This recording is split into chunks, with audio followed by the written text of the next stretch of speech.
Ayan si tatay. So isa po siya sa nag-aagihis dito. Yan. Diyan lang niya kinukuha. Mamaya makikita natin kung paano po niya gagawin yung pag-aagihis. Ito yung mga agihis guys, oh. Ayan, oh. Yan. Parang bato. Diba? Parang bato. Ayan, oh. Pag nanguhuli, may mga kasama talagang bato. So, ayan guys si tatay. Ayan, oh.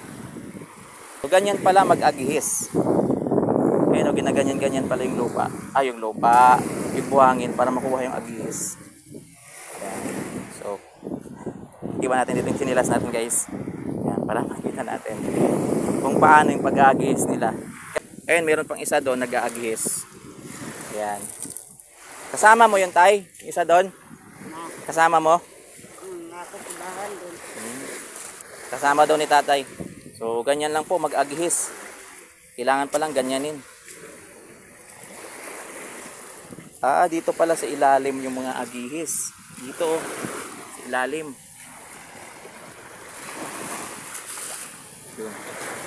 Minsan napapasama talaga yung bato. Hindi may iwasan mapasama yung bato. Yan, kailangan iganyan-ganyan pala ang paa mo. Yan. Kasi guys, dun sa amin tuwing hapon, mga ganitong oras, merong naglalako ng agihis. Yan. So taga Barangay Patima yun guys, sa Karain mo. Ilalakad nila ng sobrang layo para lang makapag benta ng kanilang agihis. You know? So ngayon guys, meron na kayong idea kung paano yung pag-aagihis. Diba? Ang agihis guys, masarap yan. Igisa mo siya. Yan, lagyan mo ng kaunting sabaw. Yun talaga yung masarap doon. Yung sabaw. Yan tayo. Dapat titingnan mo talagang mabuti guys. Kasi hindi mo talaga maano eh. Kasi para talaga siyang bato. Para talaga po siyang bato guys. Ayan o.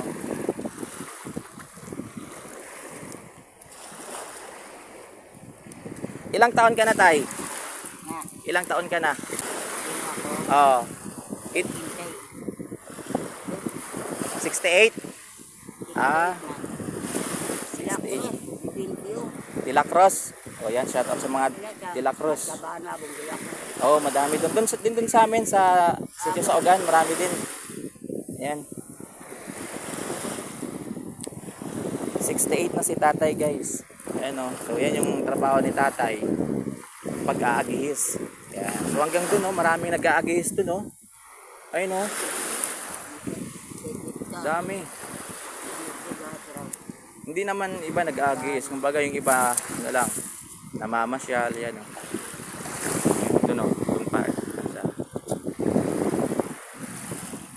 So ganyan lang po mag-aagihis guys. Kahit ako po wala pong idea na ganyan pala yung pag-aagihis. Medyo mahirap tapos mura lang nila binebenta guys. Isang baso, 10 piso yata yung benta nila. Yun yung pagkabili ko dun sa isa na naglalako ng agihis.